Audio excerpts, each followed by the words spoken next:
Hey everyone, welcome back to the channel. This is Seth here. Before I get into today's video, I do just want to say thank you so much to everyone who's subscribed so far. I really appreciate everyone that's taking the time to view these videos, and especially appreciate those of you that have commented and have had some back and forth discussion with me on some of the content of the videos. I think having those types of discussions is what I really enjoy about the soccer card market and the community, and it's those discussions that push me to kind of rethink my own assumptions and think more outside of sort of my normal box. So I do really appreciate that, and thank you so much. And if you're watching this, please remember to give this video a like and subscribe. It really means a lot to me. And yeah, without further ado, let me just hop into today's topic. So I wanted to do a quick video on grading and specifically where to send soccer cards for grading for depending on what your goals are, as well as the types of cards. So PSA and I'm going to talk about PSA and SGC mostly because those are the two grading companies that I have the most familiarity with, but also because I think in the soccer card market, those are the two most common companies where people would send cards to grade today. And so basically PSA has recently rolled out a grading special as part of their, as part of the national this month. They have decided to open up an $18 per card grading special, which, if you're not familiar, the current lowest price tier for PSA and SGC is $30 a card. And I believe the turnaround time with PSA is currently, for the $30 tier, is about 120 days. And so they just rolled out an $18 tier, and you can see some of the details over here on the right, but basically it's a 20 card minimum, cards only, so no stickers, declared value limit of $199, so not anything super high end. Probably the sort of stuff that people would want to send, or have historically sent bulk anyways. Whoops. And exclusive to Collector Club members, which most people who are submitting through PSA are. And then here they have a 150-day estimated turnaround time. So we're looking at like 5 months. I wouldn't be shocked if that ends up being a little more than 5 months, especially if a lot of people take advantage of this. But the fact that we have an $18 per card tier is pretty huge, just given that I think a lot of people have been saving cards up or not submitting cards, and I think this will provide a lot of collectors and investors the opportunity to leverage PSA once again for different types of cards. And I'll go into my thoughts on what I think as far as what to send to PSA and why. So as just a quick reminder, the current SGC pricing and turnaround time, this is pulled right from their website, is $30 per card if the declared value is under $1,500, and the estimated business days is 20 to 25. So we're looking at about a month. Or you can send it for $125 per card and get it back at 1 to 2 business days. Or there's also another tier for declared values up to $3,500, where you would pay $85 for the 1 month turnaround and still the $125 for the 1 to 2 day. I have seen a lot of people talking about how these turnaround times have actually, the actual turnaround times have been faster than this. So that's something to think about. It's possible that SGC is turning cards around in a matter of weeks instead of a month. So something to consider. They do advertise 20 to 25 business days, so we'll see. And then finally, anything with a declared value higher than $3,500, it can be sent for 1 to 2 day turnaround starting at $250 per item. Obviously, those are higher end items and frankly outside of the scope of this quick video.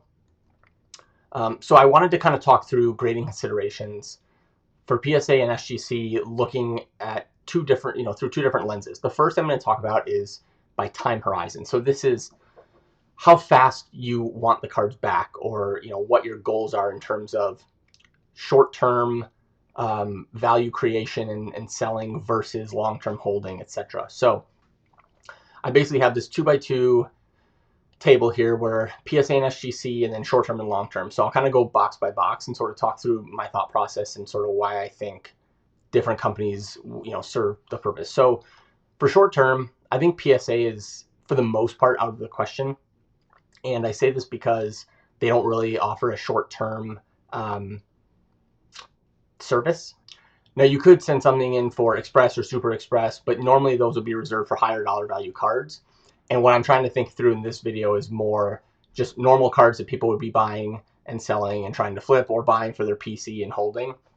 So outside of a few exceptions, there really aren't a lot of short-term PSA options right now for the average collector investor, which makes I think SGC the preferred option in the short term.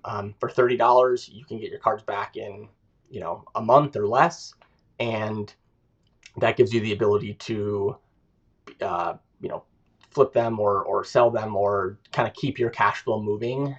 Whereas PSA, like I said, you're waiting 4 to 5 months, and even then you're hoping that you're hoping that the backlog doesn't stack up again and push that time even further.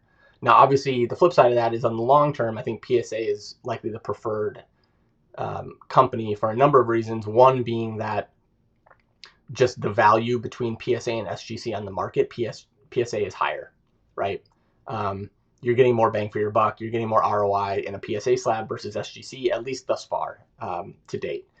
The other reason is because for a 4-month turnaround, you're looking at $30 per card for PSA, and that you can go above 199 declared value. You can send in stickers, or you can leverage the $18 grading special for up to $199, cards only. But either way, the price is as good or better than SGC. So from a long-term standpoint, I think you're better off leveraging PSA if you're sending in cards that are cards that you plan to hold in the medium to long term and don't need a quick turnaround. I did put in long term for SGC a question mark because I do think it depends, and specifically I think it depends with especially vintage cards. I know a lot of people prefer vintage cards in SGC slabs. I don't know that the value is necessarily higher in SGC. It's more of a personal preference from like an aesthetic standpoint. I think if that's the case, and especially if you're talking about very rare vintage cards, the slab starts to matter a little less when you're talking about cards that have high rarity, high condition rarity.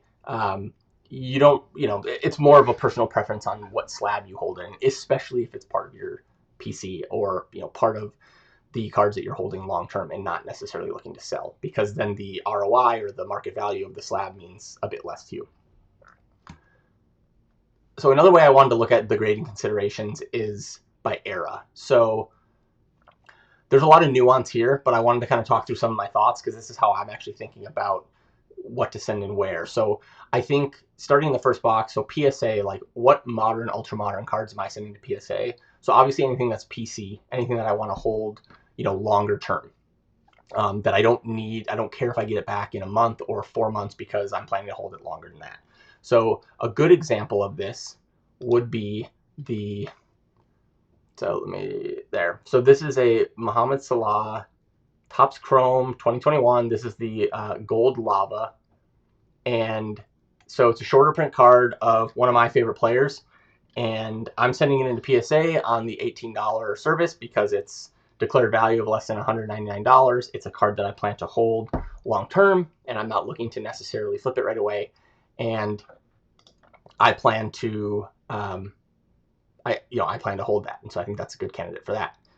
I also think there's some high floor, like less risky players. For example, somebody like Salah or Messi, some of the GOATs, where you can send in their cards, and the floor is so high that you're less concerned about the market tanking and those cards losing value if they're sitting at PSA. And the other way to look at that too is, even if they were to lose value on a relative basis, like if the market dips 5 or 10% between now and 4 months from now, you still have it in a PSA slab versus an SGC slab. So that kind of offsets the relative value of those cards. And then also, there's also, I'll give you an example. So there's also the idea that, so here's a card. It's a Messi insert from Mega Cracks from the mid 2000s, where I don't expect that card to get a PSA 10. I don't expect it to get a PSA 9. It'll likely get like a 6 or a 7. And so from that standpoint, I don't mind being in it for less total money, and I'm going to take advantage of a cheaper PSA grading because I don't expect the value of that card to fluctuate wildly over the next 4 or 5 months. So I'd rather have it in the higher premium slab for a lower cost basis. And that leads to the third point, where PSA is a good option for modern and ultra modern when a lower cost basis is more important than near-term cash flow. So again, Messi's, Ronaldo's, like cards like that, where you may sell them at some point, but you'd rather get in them at a lower cost basis, knowing that the value of them isn't going to tank because it's sitting at PSA for 4 or 5 months. I hope that makes sense, but feel free to comment or question if that doesn't. So conversely, SGC, I think a prime candidate for SGC is when you want to add value through grading and realize that value immediately. And so a good example of this is with the Grail Quest that I'm doing. I sent in a number of cards, Mega Cracks, Multichromo inserts from the mid-2000s, Ronaldinho, and Messi and things like that I want to grade and then sell immediately. So I don't want to wait 4 or 5 months. I want to grade, realize whatever value I can, and then keep the cash flow moving, and then take the cash flow and reinvest into other cards. And this also comes into play with first of market opportunities. So you think of these new sets like Topps Chrome 2021 just came out. People might want to leverage SGC to get some of the young rookies, numbered parallels graded, and then out to market so that they can capitalize on that. Versus, if you wait until you wait with PSA 4 or 5 months, then the market may cool on some of those players. And then I think just faster turnover in general. SGC is good for that sort of immediate cash flow. You can continue to reinvest, and you'll get your cards back in anywhere from like 2 to 4 weeks. And then finally, if you just prefer SGC slabs for your PC, for modern, ultra modern, yeah, by all means, go with SGC. Okay, let's hop over to pre-modern and vintage. So the way I'm thinking about this is, for PSA, pre-modern, vintage, I think it's preferred if you're holding medium to long term. As I mentioned on the previous slide, you get a higher premium with it in a PSA slab, and you have the ability to get it in a lower cost basis. And another nuance to note, and this is, I think, important too when you're thinking about bankroll building too, is so PSA doesn't actually charge you until they grade your card and ship it back. And so oftentimes that will be 4 or 5 months from now. So you will have a cost in the future, but it's not actually a cash outflow today. Whereas SGC charges you immediately for the $30. So you have to factor that into your cash flow and sort of your available budget today. And so I think there is an argument to be made that sending things to PSA, you get a lower cost basis, and you don't get charged until the card gets graded. So like I said, as long as you're not expecting the value of that card or the market as a whole to completely tank over those 4 or 5 months, you might be willing to wait longer, even if it means you're not turning over your investments as frequently. And I think that's going to be on a card by card, case by case basis. And it's also a personal preference on, are you somebody that wants to do a high volume of transactions at a lower margin? And if so, you'd be better off going with SGC for these shorter term flips. Whereas if you're somebody who wants higher margins, less volume, but maybe like your cash might be tied up a little longer in different places, then PSA could be an option for you. And then finally, for pre-modern and vintage, SGC, as I mentioned, if you need a fast turnaround, that's where you want to go. And finally, if you prefer SGC slabs to PSA for like your PC or long-term holds, or like I said, vintage, that might be a better option for you. So an example for me is I have this Cruyff Vanderhoot 1968 that I'm going to send in. I haven't decided where I want to send it. I'm leaning towards PSA just because I think long term it has higher value, but it's a sticker, so I can't take advantage of the $18 grading. And I do really like how stickers look in SGC slabs, and it's a card or it's a sticker that I don't plan to move anytime soon. And so from that standpoint, I may prefer to have it in a SGC slab. And so I just haven't decided yet. So in conclusion, I think in general, the fact that PSA is rolling out an $18 price point and SGC is sort of advertising faster turnarounds, and you can tell they're both really trying to establish themselves or sort of reestablish or reprove their value. I think that's great for the hobby. That's great for not only those two companies because they're going to be striving to get better, But ultimately, it's great for us because they're going to try to serve us better and either grade our cards cheaper or get our cards back to us faster, or just help us in general as investors and collectors to enjoy and have a good experience within the hobby. And I think at a high level, what I'm planning to do is leverage PSA for longer term holds or things where I'm not looking for a quick flip.